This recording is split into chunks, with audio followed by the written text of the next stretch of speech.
All right. It's good morning. Good morning. Friday Eve. Hope you guys are doing well this day after Valentine's Day. I am wave meteorologist Brian Good. Welcome to Snow Talk. Type 1. Type 1 if this is your first time ever watching the live stream here of the weather blog. Press 2 if you are a veteran of the blog over the years. Actually been doing this for 22 years in different cities, but if you're around in Bowling Green, it was around then. And then type 3, if you've been a part of the blog and now you want to escape and get away from the blog. So I got a variety of options for you all. All right, let's get rid of this music here. All right. Hello, everyone. Good morning to you.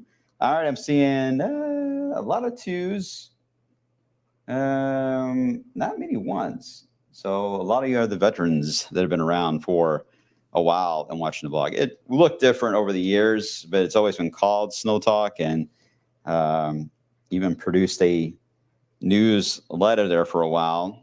When I worked at Charter Communications off of Hurstbourne Parkway in the call center. Shout out to Leonte, who was out there, one of our supervisors. Anyway, it was always fun to do outlooks, long-range outlooks. So I've been doing them a long time. The technology has changed quite a bit, though, over years. But I'm glad to serve with you guys on this and explain any chances we have at all for snowfall. This is your snow headquarters, not idea. We're always looking at that opportunity. And at times, there will be some weather elements in the short term that we just have to take Snow Talk and move it to the side and focus on those weather elements. We've already had to do that a few times this year. Do not see that happening this time around. But Snow Talk in general has only got another few weeks left in it. And then we will switch over to Storm Talk for the rest of the season coming up. So let's hope we get some wintry weather. And speaking of that, let's get right to the snow board. Here's where it stands today. It hasn't really changed a whole lot. It's all about tomorrow night with a setup of rain, sleet, and snow, the W got cut off. Rain, sleet, and snow. Um, the Postal Service favorite things to say.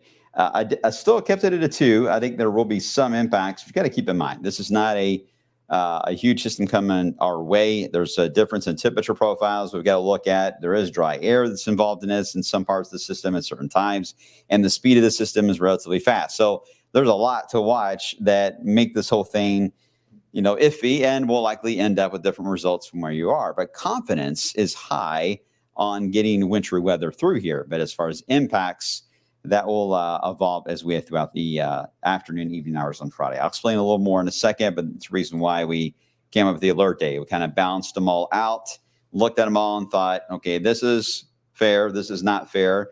And again, when it comes to weather events, and I've seen a lot of your comments like, oh, we missed the last one that came through. You can't do that. You got to take the emotional side of weather forecasting off the table. You got to just pretend that none of those bad events that have happened before have happened, and you focus just on the new one ahead of you, and you got to focus. You can't be distracted by the noise of the last one. Otherwise, you're not doing your job, and each one deserves its full attention, right? So we're going to react the same way for every system that comes on through, whether they work out or not. That's just our job to do that. So, all right, enough soapbox here. Clouds have increased. Notice that. Have you looked at your window? Big clouds out there today. And the reason for that is we've got a little band of showers that's sneaking in. So 50 right now in Louisville, 48 into Fort Knox right now. Here's that band of showers trying to sneak in quietly, but it can't escape us. We know they're there. But look how, small the downpours are. These are sprinkles. It's hard to call them a downpour. So mainly just an increase in clouds. That's what we're talking about. This is actually playing out very well from what the modeling had. And it's just about over. And the next hour, it's out of here. And the question is going to be next on getting some cloud cover that will try to get out of the way, and maybe we'll have the chance to go back into full sun. And so far, look at the satellite image, we should be able to get back into full sun again and rebound back up close to 60 as we head into this afternoon. Our next system is waiting for us. This is a very complex look. Ryan Hoke and I were looking at how we've got the feed coming in from the Baja Peninsula, the subtropical jet, just aiming right into the southeast.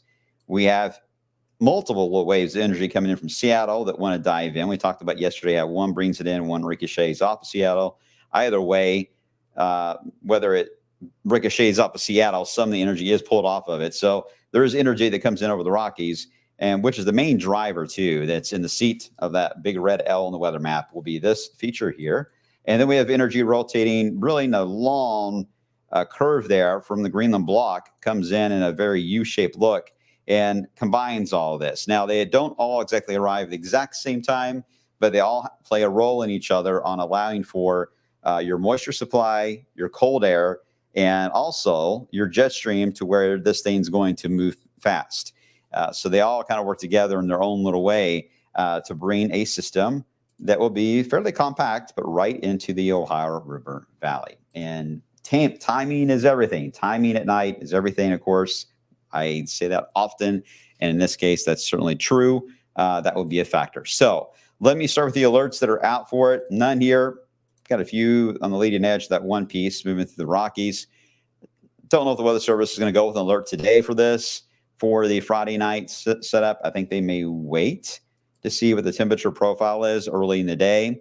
Either way, our alert day is out because we're ready to go on at least make sure everyone's fully aware of what's going on, right? So first wave moves on by, and here's a crucial part of the forecast for tonight.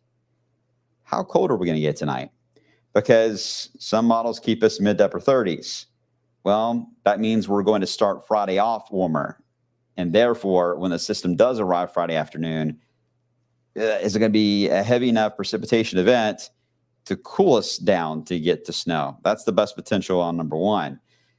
This particular model takes us down into the 30s. I would say lower 30s. And that's fair. If we can get into the lower 30s, we get to the other side of 35, basically, then I think the groundwork has been laid for what will happen on Friday. If we end up with a very cloudy setup this evening that develops, and you wake up tomorrow morning at 5 a.m. to go to work or school, and it's 41 degrees outside, it's going to be tough. It's going to be tough. So the temperature tonight will be a big player on how the rest of the day, Friday, will play out. So that's why we want to get the alert day, especially out for our team, get the alert day out so we can start monitoring things in a more elevated fashion. All right, here we go. You excited? No one seems excited. Well, Lisa seems excited. What'd you say? I want snow. All right, Lisa wants snow. Lisa Moody, she's ready. There's Jean. I would like to see a good snow so the kids can play with. There you go. Yeah. I mean, there's some people excited about it. And here's the thing. What I'm about to show you is the type of snow you can make a snowman with. You can hopefully, maybe a short one, but still, you can make snow angels. You can have a snowball fight if you want. You can go sledding with that. If this plays out right and we get what I think we may get, as you're about to see, I think Cherokee Park, a lot of those places for sledding are going to be busy Friday night because it will be wrapping up on snowfall. And the roads will be overly icy yet, but it could be still some good sledding. I would take advantage of it because I'm telling you, it's going to start to melt away fairly quick. I'm not sure how much is going to be on the ground Saturday, and certainly nothing will be on the ground by Sunday. Okay, let me stop rambling. Here we go with the system moving in. All right, timing. 5, 6 o'clock tomorrow. It is here. Notice the rain-snow line has a bit of an angle to it. Pretty typical to see that.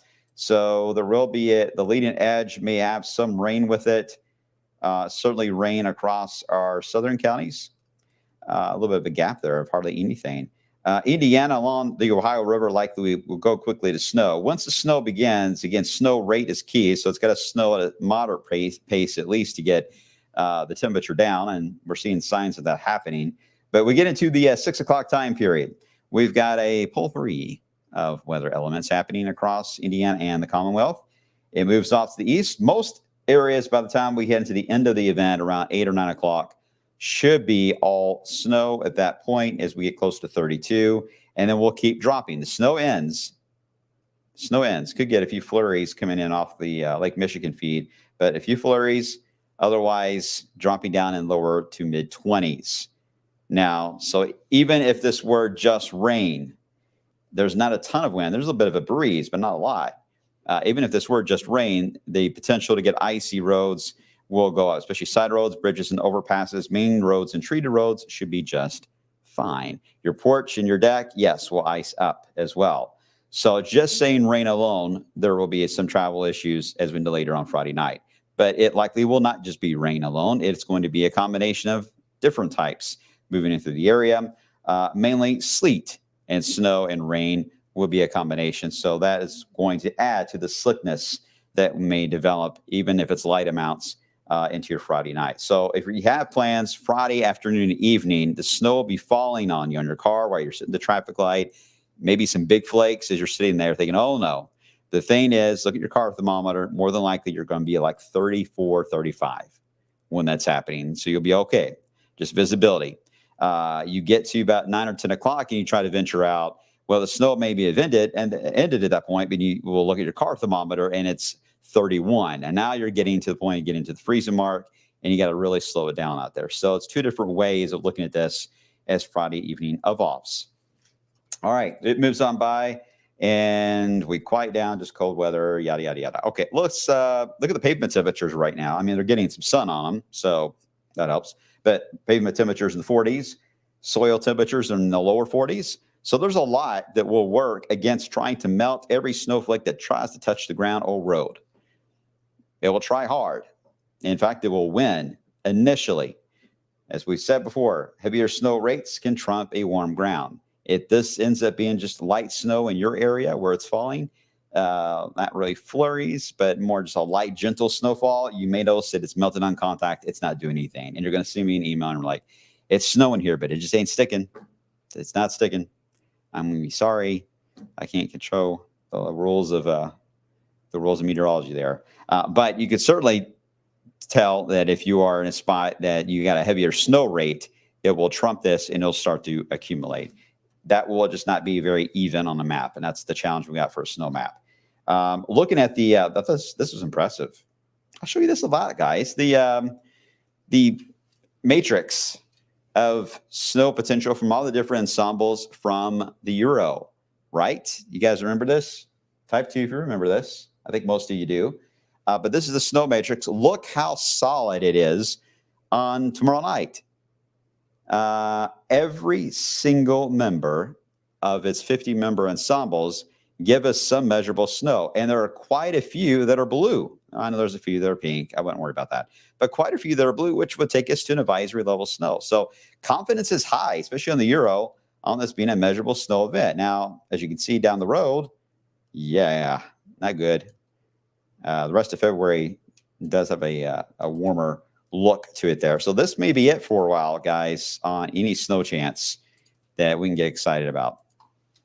So soak it up. I wanted to show you this. This is the sound names. Let me read this back full screen. This is the sound names, and I apologize, they're so difficult to read. But if you remember this, this is basically the ground level where we're at, and up here's where the airplanes fly. Green is moisture, and red is temperature. And when they're close together, they're saturated. When they're far apart, they are indicating dry air.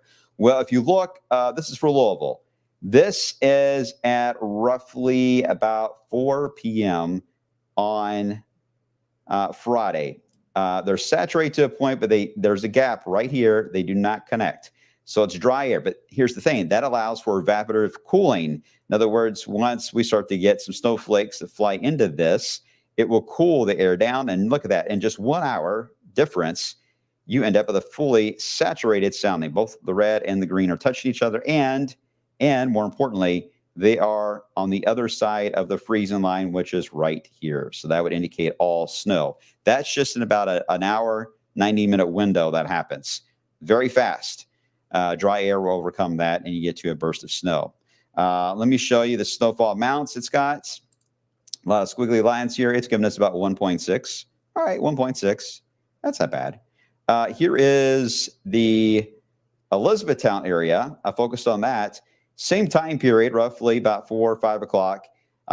There is, if you look carefully, the lines here do touch the freezing line, if not go barely over it. They barely cross over it. A little bit of a warm nose right there. And because of that, it's going with sleet that falls. But then after it falls hard enough, then you go into moderate snow into E-Town, and you're basically all left of the freezing line where it counts at that moment. For you guys, it has given you all kinds of totals here of whether it's sleet and snow, then maybe a patch or two of freezing rain, and then you're back over to light snow again. So that is going to be a challenge. Some of these snowfall forecasts, that's why we don't have a snow map yet, will have, you have to keep in mind, some of your totals could get cut down by either rain, a sleet situation getting involved for an hour or two, maybe a little patchy area of freezing drizzle. It's a very complex setup. It just depends on where you're at in our 30 counties. We're going to try to do the best map we can to explain this, but I got to caution, if you got sleet outside falling, this shows it going to snow in E-Town. In many cases, when I've seen sleet fall, it is tough to get it over to snow. You pretty much get stuck at sleet. So when you end up with a snow forecast of 1 to 2 inches of snow and you end up with sleet, you're going to get a ½ inch or so of sleet, and that's it. Not fun. I get it, but I can't control that. That's just how complex the atmosphere is. But I want you guys to be aware that this is not a clear-cut snow or nothing. It is not a clear-cut snow or nothing. There are other types involved. Majority of the area has a good chance to go at all snow, but otherwise it will be limited. I remind you guys on this, this is a setup that has limits to it on moisture. So this is not a big snow January 1994 setup, all right? This thing is visiting town for 4 hours, and then it's waving at us and says, see you later. I got to go. So a 4-hour window is all we're looking at. Most of the modeling here does give us the snowfall. It kind of varies a little bit north and south, although there's been a couple of trends on the in-house model and the graph model, her model, and GFS to maybe try to shift some of the totals a little more toward southern Kentucky. Sounds familiar, Indiana? You're like, oh, no, not again. Another shift to the south? Well, can't rule it out. So, again, that's why we don't have a snow map just yet. But you can see the idea that it would be light moving through. Right now, it's still expected to impact our counties, which is the main issue for the alert day. Timing on this, and I got to run. I'll go with a mixture of mainly rain and snow to start with. I think the dry air, absolutely agree with that. So I think we're going to see rain approach on the radar into Louisville tomorrow around 3 or 4 o'clock, but not much is going to hit the ground. But as that builds, it's actually a good thing for snow lovers. You want that evaporation process that cools the air down. So as we lose some moisture, that's a sacrifice. We lose some of it in the evaporation process, but that's okay. As long as we do that, then we have a much better opportunity to go boom right over to snow. And that'll be the case through the 6, 7, 8 o'clock, and then taper down by 9 or 10. And then we drop into the low to mid 20s later that night, but slick spots. So be careful walking out the door even on Saturday morning. Is everyone good? Did I explain all of that? Let's see. Kentucky weather. When the rates change over to sleet to snow on the parkways, it could. It could. It's tough to get out of sleet. Usually that will cool the air down as well. But the sleet mode sometimes just creates its own a little inversion layer because the sleet will cover the ground. Not to get all technical, but I've seen it get stuck many times on sleet. So I just want you guys to be aware that is possible. Wouldn't rule it out. So still a lot of questions though on that one. Just not high amounts. These are not high amounts. A couple of inches of snow, we can handle this. We're professionals. We're wave countryans. We can do this.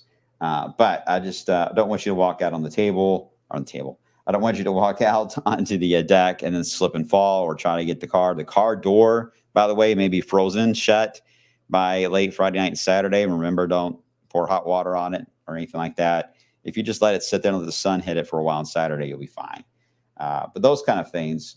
Yes, Kevin, tomorrow is an alert day for all the multiple events we just covered and the slick roads later at night. So Friday night, you may have a hot day. So I want to cover it. All right, real quickly, I keep saying that, but I am running out of time.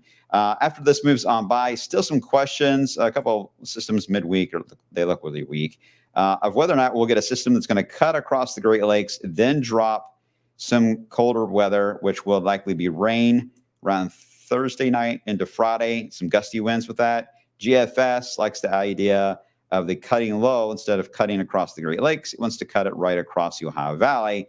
That would also mean quite a bit of wind, rain, maybe some backlash, snow. But there is a trough that tries to move in toward next weekend that may try to cool us down. Nothing extremely cold, but it does interrupt any type of warming trend, at least during that window. I'll try to talk more about the long term into the coming days. But for right now, I am out of time. All right. Is that enough? I think it was a lot today. And tomorrow, we'll have alert day status at play. So I'm going to focus just on what's going on tomorrow night for when I'm here tomorrow for the blog. So I'll stay on more of the topics and hopefully I have a chance more to do more of your questions. But at least give you an idea of why. We can't say all this in a 3-minute weathercast on TV. We just can't. There's just too much to it, too hard to explain, and we don't want to confuse you all. All right? So I hope that helps. Type 2 if it helps. Type 2 if it helps. See you on midday.